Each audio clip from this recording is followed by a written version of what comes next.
Welcome to the WIHS Journal. If you have children or planning to have children or are a grandparent, I hope you can join us for this two-part interview as Pastor Josh Poteet, the lead pastor of the 180 Church in West Hartford, just had his book launching. It just came out this week, Parenting Against the Current, Taking Back Discipleship in Your Home.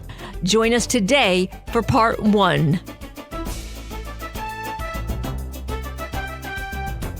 It is so true. I was just talking with you before the interview. We turned on the microphone, how children today aren't like we grew up with the baseballs and the basketballs and, playing in the hose and jump rope. It's a whole different generation these days because of, social media and everything.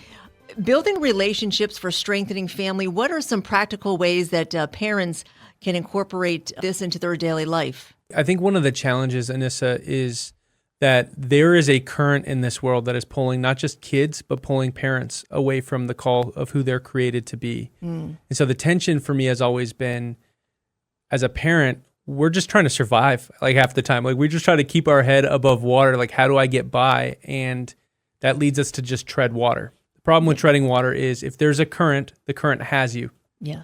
And so what we need to do is figure out, where are we actually meant to lead our families? That's one of the biggest challenges and roadblocks that we have. So really shifting the mindset, not to how do I keep my head above water, but what's the destination? Like, how can I be a destination parent that I can lead my family to a place? So giving the example of my family, we have a destination that my wife Jenny and I have really kind of wrestled through. And it goes like this. We want our kids to love God, love others, and enjoy us. And that last one is when they don't have to be around us, we want them to still choose and want to be around us. That's the filter of everything we do in our family, in our home, whether it's coaching soccer games or going to church or whatever, how we engage in relationship in the home, all about going to that same destination. Yes. And I love that you're a pastor and you're a family man. What was the motivation to come up with this book? Obviously, you've seen the need for children, but how did it all come into play? Yeah, so I've been a part of disciple-making churches for the last 10 to 12 years.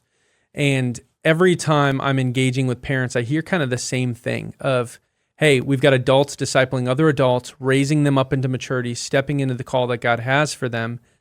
But how does that scale into my home? Like, how do I disciple my kids? Because these kids, they don't come out with a tutorial or a book for a manual for you to understand what they need and how to walk beside them.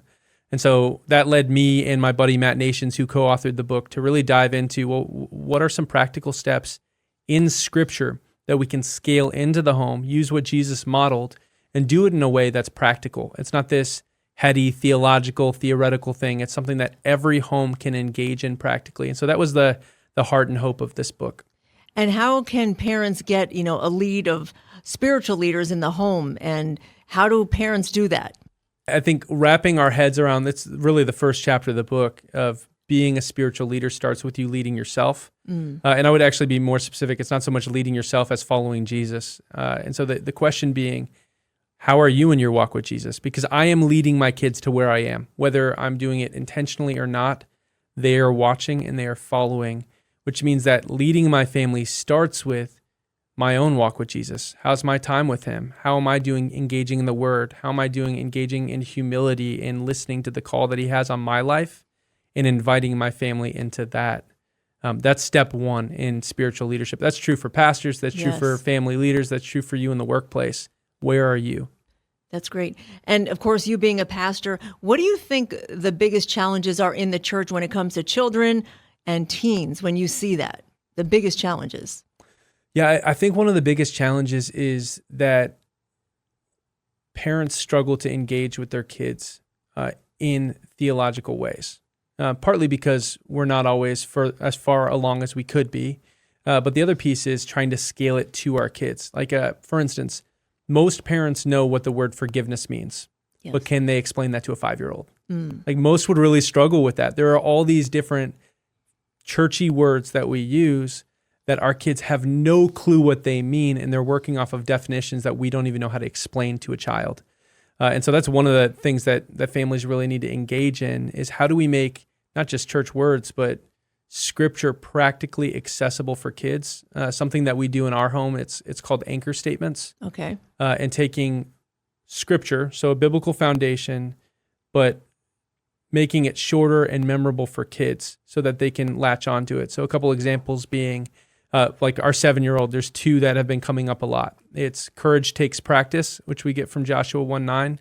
And then the other one is you get to decide what offends you, which is Proverbs 19:11. And so there's a root in Scripture, but it's a simple phrase that your kids can either repeat or eventually they'll be able to say to you that's going to help root them and anchor them in what's true and good. That's tools like that are what we need as parents to be able to meet our kids where they are. Great. Now, what about teens who are in the public school and parents, they have a hard time with that? How do you discipline a teenager that, is almost rebellious against their faith? Yeah, discipling a teenager is tough. We were talking about this earlier, right? Yes. It's this tension of they're trying to experience new freedom and independence. And then parents are also trying to make sure they don't drive the car off a cliff, right? Like we want you to be alive when you get to the destination we're going to. And so that's a natural tension. What we speak to in the book and what I think is really important is there is a tendency for parents, really just for people, to meet people with what we need most. So the example being love languages. Like I'm a words of affirmation guy. Like that's how I experience love the most, which means that I'm going to try to love my wife with words of affirmation because that's how I receive love. She's not a words of affirmation person. It doesn't actually mean the same to her. So that translates into parenting, especially with teenagers, because I need to recognize where my kids are and what they need. Teenagers often don't need a teacher and a facilitator, which is kind of the I do, you watch phase is the teacher. I do, you help. I do, or you do, I help. That's the facilitator phase. What they really want is they want you to be a coach. They want you to step into hey, they're going to do it, and you're going to maybe provide the occasional feedback. Yes. And for parents, shifting roles can be really hard because you hit your parental sweet spot of, so for me, I know it's 5-year-olds. Like I crush it with 5-year-olds. They think I'm a superhero. I'm a goofball. It's awesome. But then as they get older, they don't just change, my role changes. And what I know about players on the field, like if you've ever watched a football game, players hate it when people get on the field who aren't supposed to be there. And as a parent, when our kids, especially around when they're teenagers, there are certain things we need to give them freedom to do with appropriate boundaries. Yes. So that they can flex some of those muscles and experience freedom. And then debrief. Okay. Freedom to fail is one of the best things that we can offer our teenagers. Again, don't let them drive off the cliff. We want them to survive. Yeah. But freedom to fail is a huge gift you can give them. Not that they keep failing, but that you've got a soft place for them to land.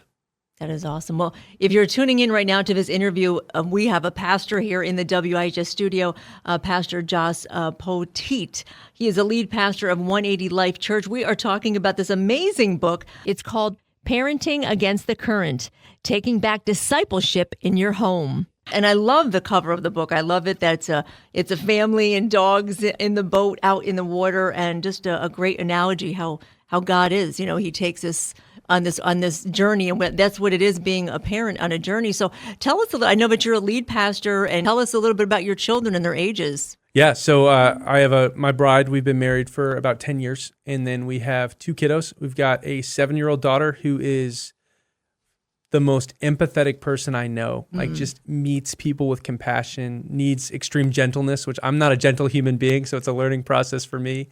And then our son, who is the polar opposite of her. He's just a one-man wrecking ball. He's 2 years old, and we get to do battles in the house. That's actually our family on the cover of the book.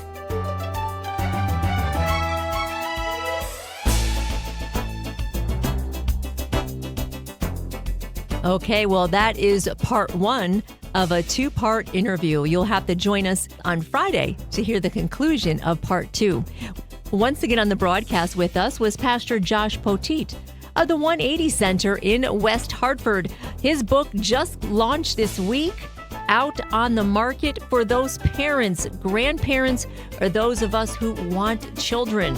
It's called Parenting Against the Current, Taking Back Discipleship in Your Home. That was the book we talked about today. Join us again for Friday for part 2.